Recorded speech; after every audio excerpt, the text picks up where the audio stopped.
काव्य भाषा सिद्धांत। नमस्कार, मेरा नाम है यामिनी पाल। एमए हिंदी साहित्य द्वितीय सेमेस्टर की छात्रा हूँ। मैंने प्रोफेसर डॉक्टर ललिता रामेश्वर जी के निर्देशन में यह वीडियो आंतरिक मूल्यांकन के लिए तैयार किया है। आई ए रिचर्ड्स के काव्य भाषा सिद्धांत को जानने से पूर्व हमें आई ए रिचर्ड्स को जानना बेहद आवश्यक है। पाश्चात्य समीक्षकों में आई ए रिचर्ड्स का नाम बड़े आदर के साथ लिया जाता है। यह 20वीं सदी के मूल्यवादी समीक्षक है। इनका पूरा नाम आइवर आर्मस्ट्रॉन्ग रिचर्ड्स है। इनका जन्म 1893 ईस्वी में इंग्लैंड के चेशायर शहर में हुआ था। आई ए रिचर्ड्स अर्थशास्त्र एवं मनोविज्ञान के विद्यार्थी थे। रिचर्ड्स ने हार्वर्ड विश्वविद्यालय में प्रोफेसर के रूप में अनेक वर्षों तक कार्य किया है और उन्होंने वहीं से डी.लिट की उपाधि प्राप्त की है। रिचर्ड ने लगभग 1 दर्जन ग्रंथ लिखे हैं, जिनमें सर्वाधिक महत्वपूर्ण प्रिंसिपल ऑफ लिटरेरी क्रिटिसिज्म है। आई ए रिचर्ड्स मनोविज्ञान के क्षेत्र से साहित्य के क्षेत्र में आए थे, इसलिए उनके काव्य भाषा सिद्धांत का मनोवैज्ञानिक आधार है। ये आचार्य रामचंद्र शुक्ल के प्रिय आलोचक है। रिचर्ड्स की आलोचना का केंद्र बिंदु है कला को जीवन के लिए उपयोगी सिद्ध करना। आई ए रिचर्ड्स के प्रमुख 3 सिद्धांत हैं। पहला मूल्य सिद्धांत, दूसरा संप्रेषणीयता का सिद्धांत, तीसरा काव्य भाषा सिद्धांत। ये तीनों सिद्धांत पाश्चात्य एवं भारतीय साहित्य में प्रतिष्ठित एवं चर्चित सिद्धांत है। ऐसा नहीं है कि रिचर्ड्स के पूर्व काव्य भाषा पर किसी भी विद्वान ने चिंतन मनन न किया हो। रिचर्ड के पूर्व काव्य भाषा पर चिंतन करने वाले प्रमुख विद्वानों में मूस्टन वर्ग, एडवर्ड बुलो, मैक्स ईस्टरमैन एंड संतायन शामिल हैं, किंतु इनके विचारों में काव्य भाषा को कम महत्व मिला है, जिसके कारण आई ए रिचर्ड्स प्रथम आलोचक थे जिन्होंने काव्य भाषा सिद्धांत की स्थापना की। काव्य भाषा के माध्यम से ही संप्रेषण होता है। उन्होंने अपने भाषा संबंधी प्रयोगों पर विचार किया और काव्य भाषा सिद्धांत का प्रवर्तन किया। आई ए रिचर्ड्स के काव्य भाषा सिद्धांत की मान्यताएं। काव्य के संप्रेषण का मुख्य माध्यम भाषा ही है। रिचर्ड्स का भाषा संबंधी चिंतन महत्वपूर्ण है। उन्होंने प्रयोग की दृष्टि से भाषा को 2 वर्गों में विभाजित किया है। पहला तथ्यात्मक प्रयोग। इसका प्रयोग वैज्ञानिक और दार्शनिक करते हैं। जीवन के साधारण कार्य व्यापार में भी भाषा का यही रूप प्रयोग होता है, क्योंकि इसमें काल्पनिकता का अभाव होता है और यह तथ्य पर आधारित होती है। दूसरा रागात्मक प्रयोग। रचनाकार भाषा के रागात्मक वर्ग का ही प्रयोग करते हैं। रागात्मक वर्ग की भाषा में प्रतीकों, बिंबों और भाव संकेतों को विशेष महत्व दिया जाता है। यही भाषा कवियों और रचनाकारों की अनुभूति को संप्रेषित करने में समर्थ होती है। शब्द और अर्थ के संबंधों पर गहराई से विचार करते हुए रिचर्ड्स ने 4 प्रकार के अर्थों का उल्लेख किया है। पहला वाच्यार्थ या अभिधात, दूसरा भाव, तीसरा व्यक्ति की वाणीगत चेष्टाएं या ध्वनि, चौथा अभिप्राय। रिचर्ड्स के अनुसार समृद्ध और समर्थ भाषा में उपयुक्त 4 अर्थों की छायाएं होती है। समर्थ रचनाकारों की भाषा में उपयुक्त सभी विशेषताएं होती हैं।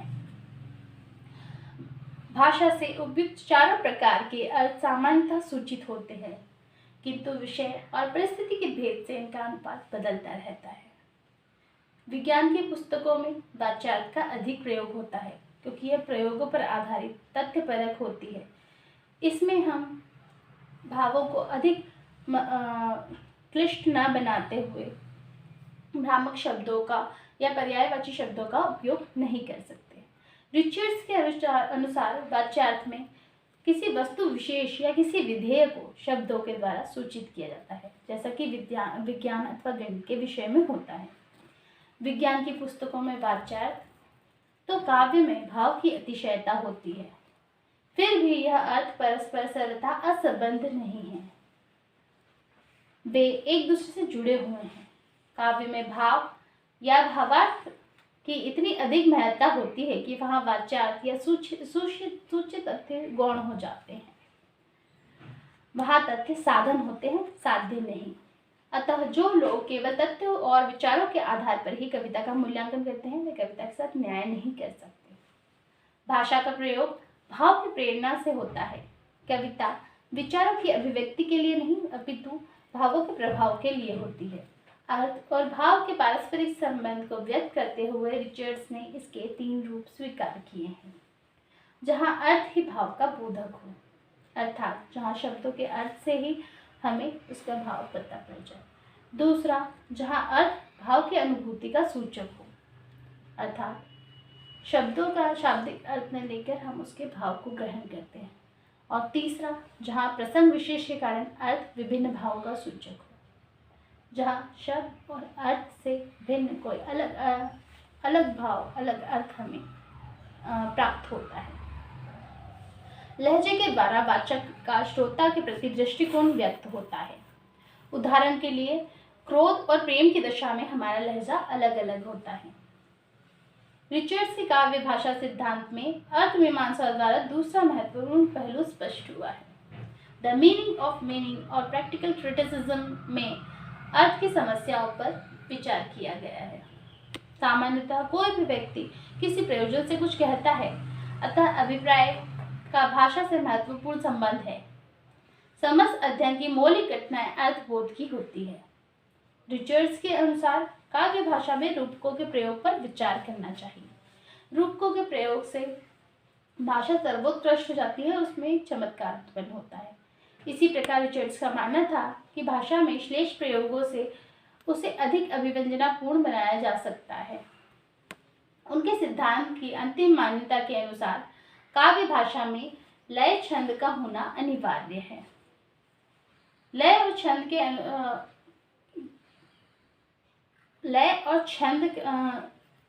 छंद को भी रिचर्ड्स ने उद्दीपन न मानकर अनुक्रिया माना है, जो मानव मन में रहता है। छंद सारे शरीर में व्याप्त होने वाली एक चक्रीय उत्तेजना है, मन के स्रोतों का उद्वेल प्रवाह है।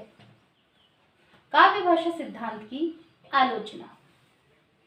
रिचर्ड्स की काव्य संबंधी प्रथम मान्यता यथा विज्ञान में भाषा का तथ्यपरक रूप तथा कविता में भाव प्रधान रूप का प्रयोग हो की घोर आलोचना हुई, पर इसका खंडन भी किया गया। यथा आजकल नई कविता और अकविता में कुछ तथ्यपरक भाषा का प्रयोग देखने को मिले तो हमें आश्चर्य नहीं होना चाहिए। गणपति चंद्र गुप्त के अनुसार भाषा के चारों भेदों का विभाजन वैज्ञानिक और सुसंगत नहीं है। सही बात तो यह है कि रिचर्ड के भाव, लहजा और अभिप्राय अर्थ के 3 भेद न होकर एक दूसरे के अंग हैं। अर्थों के इस वर्गीकरण की अपेक्षा भारतीय आचार्यों द्वारा किए गए शब्द शक्ति के भेद, अभिधा, लक्षणा और व्यंजना अधिक वैज्ञानिक और तर्क संगत है। ये लगभग इसके समान ही हैं। काव्य भाषा सिद्धांत का महत्व और मूल्यांकन।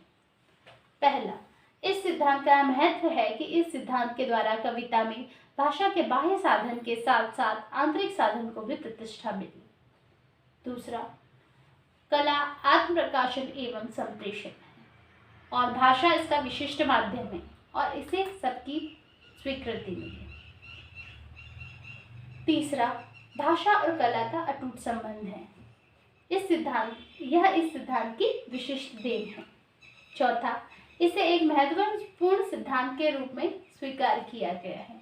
पांचवा, इस सिद्धांत के पीछे रिचर्ड्स का कविता की भाषिक संरचना को लेकर विशेष संबंध में देखना है। रिचर्ड्स ने काव्य भाषा को एक अलग नजरिए से देखा। उन्होंने यह महसूस किया कि काव्य की भाषा अन्य संप्रेषण भाषा से या हमारी माध्यम भाषा से कुछ अलग है। उसमें लय, छंद, भावों के संवेग और लहजे आदि से चमत्कार उत्पन्न किया जाता है और जिससे हमें रस की प्राप्ति होती है और आनंद होता है। इसी के साथ हमारा काव्य भाषा सिद्धांत समाप्त होता है। धन्यवाद।